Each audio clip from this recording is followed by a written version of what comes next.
In California, we have approximately 7 million workers in the private sector who have no access to any type of retirement security, whether it's a defined benefit program or whether it's a defined contribution program. So I've introduced SB 1234, which is a measure for private sector workers. And it creates a vehicle that's portable, that's voluntary, and it's at low cost. What I do is I create an independent board with the 3 biggest fiscal chiefs of the state of California, the director of finance of the state of California, as well as the treasurer and controller. And plus there will be appointees from the governor, as well as the speaker and the president pro tem. These individuals will be charged with creating an instrument, a product, specifically for this subset universe of workers, employees in the state of California. My goal, obviously, is to change behaviors, get individuals to start saving. It's voluntary. They have the opportunity to opt out. The reason why I have an opt-out provision is that studies have shown, and this is based on empirical evidence, is that when you have a product that's placed in front of you, the participation rates are extremely low. I think they're maybe about 5 to 10%.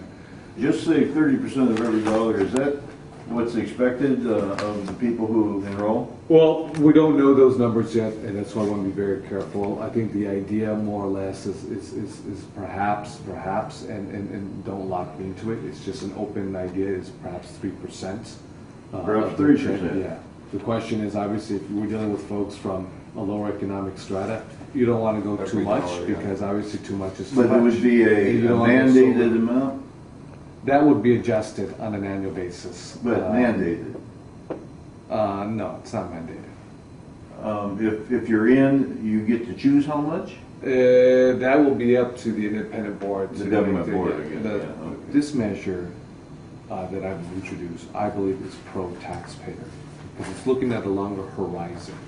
They're not sticking the taxpayer with a bill to take care of close to 7 million individuals who have built no assets over the course of time. It's a supplement individual retirement account, an annuity, if you will, for these workers. And I'm creating that vehicle so they can put money away, they can save, and they can have that supplement to Social Security upon retirement. I got an idea, a concept, that takes this universe, this segment, subset of this universe, and says, I've got a vehicle here that we can pull them together. The fees will be a lot less.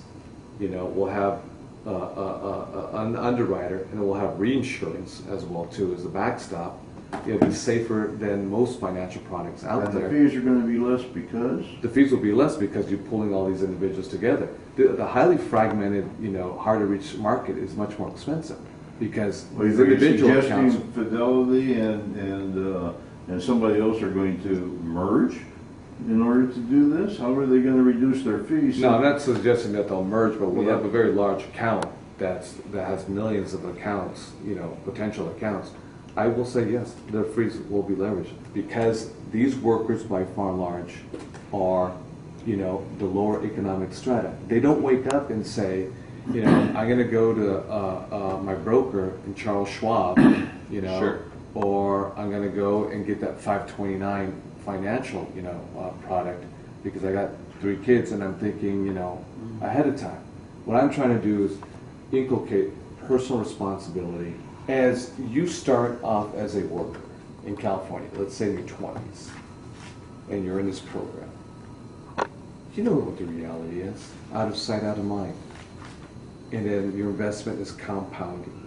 And as they grow and mature in age, and also hopefully that they're vertically they're growing in terms of income, that they're going to access other financial products. They say, I got this thing called, the California State Retirement Program here.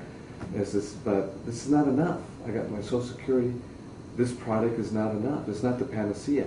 And what I've told the financial industry and the financial market is that you can continue to be the Willy Lomans of sales and just sit there and waiting or I can create a market that currently doesn't exist for you, almost on a silver platter, because as they grow in age and as they have more disposable income, hopefully, knock on wood, they're doing well in life as the economy improves, they will realize themselves, I need a 401k plan for me and my family. I need a 529 plan. We don't offer 401k plans. We don't offer Roth IRAs or any other types of IRAs. We don't offer 403Bs or other financial products. That market will grow because you'll have a segment of the market that was just created.